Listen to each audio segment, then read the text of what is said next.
Nightline, Friday night special. He is segregated for pulling a knife in a prison fight.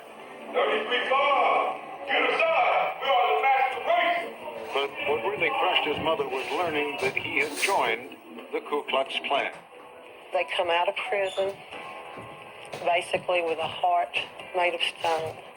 He is locked in his cell 23 hours a day, neither sunlight nor direct human contact. He has been segregated because officials say he belongs to a prison gang. In here, you're a lot more enclosed. If you're not careful, you can go crazy. Tonight, crime and punishment, prison gangs, blood in, blood out. From ABC News,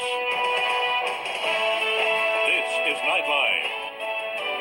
Reporting from Huntsville, Texas, Ted Koppel. The general population of a maximum security prison in the state of Texas is a dangerous place to be. It is especially dangerous if you're alone. It doesn't much matter how mean or tough you are on the outside. In this place, you need someone to watch your back. The correctional officers are here to keep the convicts from getting out. There's not much they found they can do to keep a man from getting raped or cut, beaten or killed on the inside, which in turn led to the formation of prison gangs. They tended to form along racial or ethnic lines. Many of the black inmates already belong to street gangs like the Crips or the Bloods. They're dangerous but not well organized, so prison authorities tend to leave them alone. Authentic prison gangs like the all-white Aryan Brotherhood or the all-Hispanic Mexican Mafia are in a different category. If prison intelligence confirms an inmate's membership in one of those gangs, the prisoner is automatically transferred to administrative segregation. If he's already a member when he's admitted to prison, he'll never be put in the general population in the first place. He will spend the rest of his sentence in solitary. An inmate could get out, that is, return to the general prison population, if he renounced his membership in the gang. But then he would probably be killed. He has to shed blood to be accepted in the first place, but membership is considered a lifetime affair. That's what's meant by the slogan, blood in, blood out. The state of Texas plans to spend hundreds of millions of dollars building new, specially designed high-security facilities, like this one adjoining the Estelle prison near Huntsville, built to house the most dangerous and violent offenders. More than half the inmates at this prison within a prison are here because they are believed to be members of murderous prison gangs. It wasn't always like this. Prison gangs used to be segregated from the general population, but they were allowed to exercise together. This incident in 1985, captured on videotape by outnumbered guards, shows members of the Aryan Brotherhood gang turning on one of their own, stabbing him to death. Now, these gangs are isolated, cut off from nearly all contact with each other, and gang violence is down. In here, you're a lot more enclosed. If you're not careful, you can go crazy. It's maximum security, right? Supposedly the most highest security of all the prisons. It's really difficult to speak to your neighbors here. But even in here, communication is not impossible. Recreation time provides the opportunity for one-on-one contact between cages. The gangs have perfected elaborate hand signals to communicate. No, I told you I would give you my word. Okay? Gang intelligence officers like Sergeant Irma Fernandez are assigned to every prison to monitor gang members, talking to informants, reading inmates' mail. Just because they're in administrative segregation doesn't mean that they're isolated. You know, they still send word through visitation, you know, anything that they need done through visitation, through the mail, coded letters. They can still, whatever they need, they can still get done. Here's an example of a code. This is a postcard. Sammy Buentello runs the war on gangs for the Texas prison system. Basically, if you take off the photograph, you'll see that it's a number code. And in this particular case, they're discussing actually assaulting several people out in the community. And so this not only affects us, it affects the community at large. Just for example, this past weekend, we've had 2 homicides in San Antonio, Texas, one in Austin, Texas, and one in Dallas, Texas, that were related or suspected of being related to prison gang activity. And that's in just one weekend. It's getting harder and harder to identify gang members as the prison authorities crack down on them.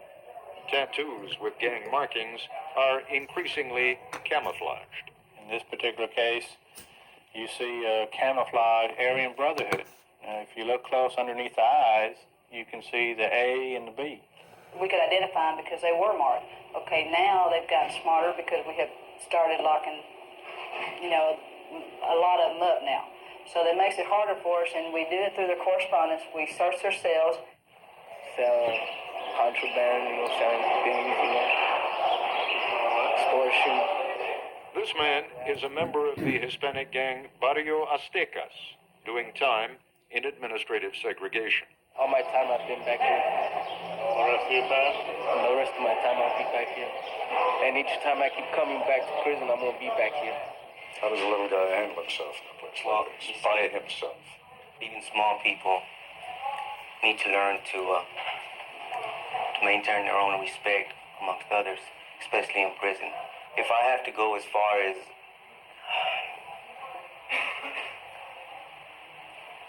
using some kind of weapon to defend myself, or if I have to go as far as putting myself on the line to maintain my respect, then that's what I'm going to do. This is a place where they test you, isn't it? Yes, I'm going to do whatever it takes to survive while I'm in this place. The reason I joined was because while you're in here, you're not going to be able to do your time by yourself. Physically, you could do your time. I could do my time physically. Mentally is what you need support in, not only with your family, but with other people. What we're about is brothers. We're brothers, which is we help each other out financially, mentally, physically.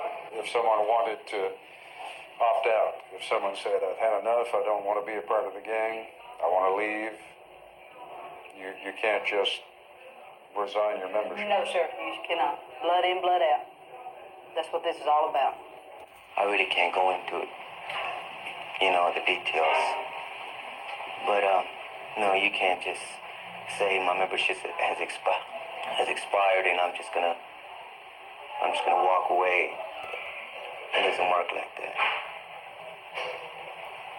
And if you tried to do that, well, there are consequences.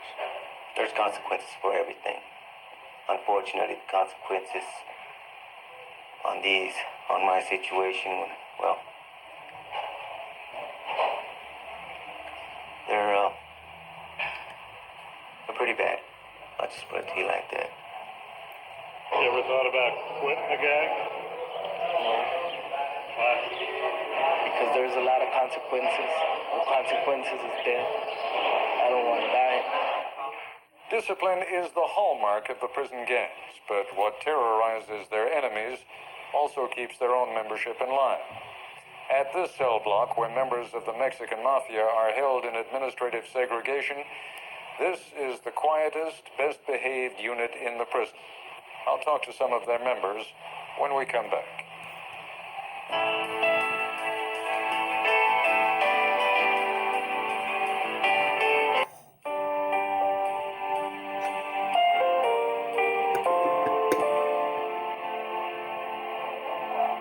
K-Block, a still prison high-security unit.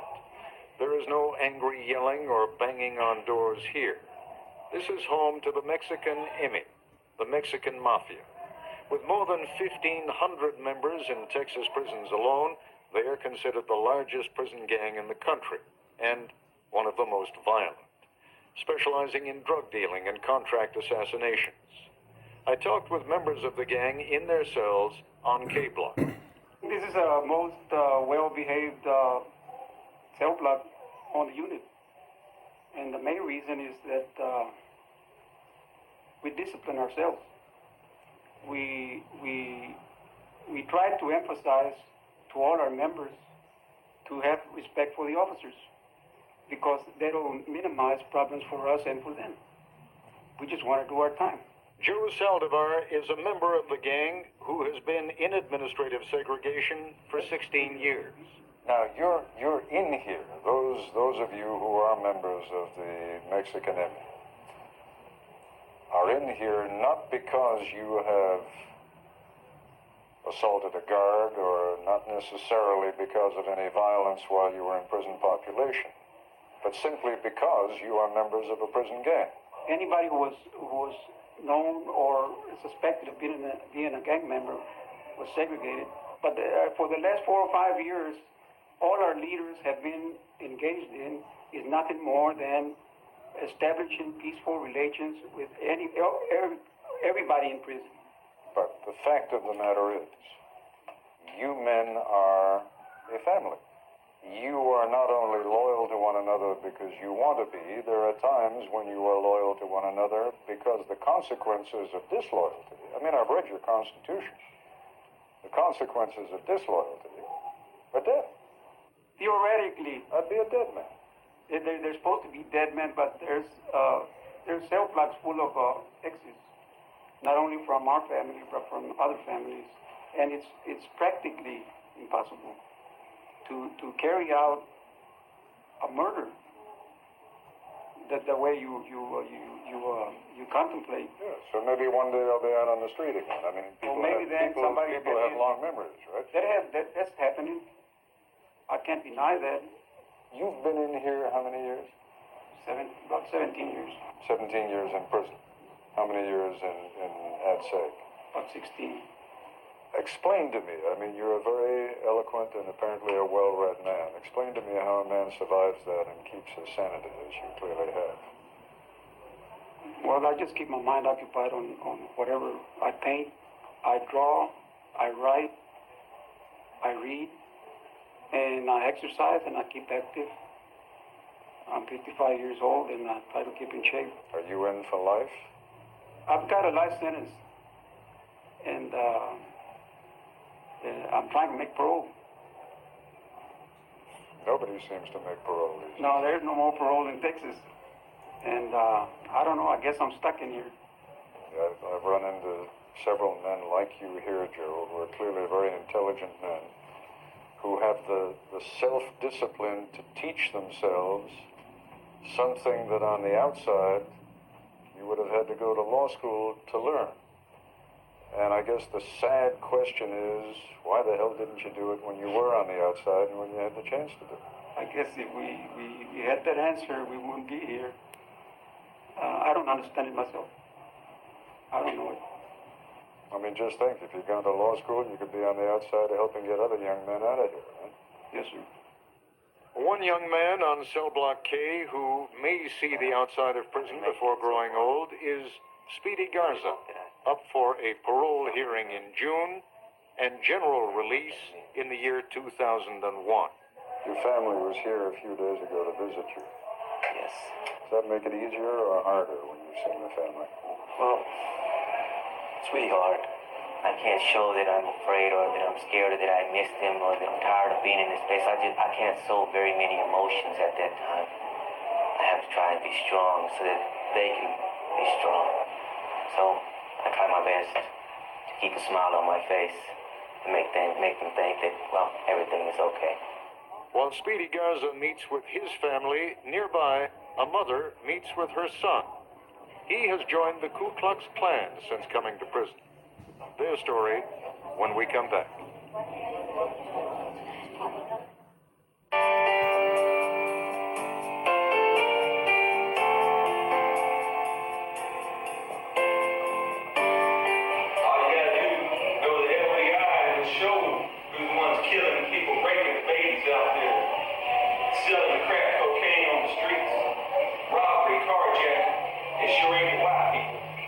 Travis Poole is doing 20 years for 2 counts of burglary.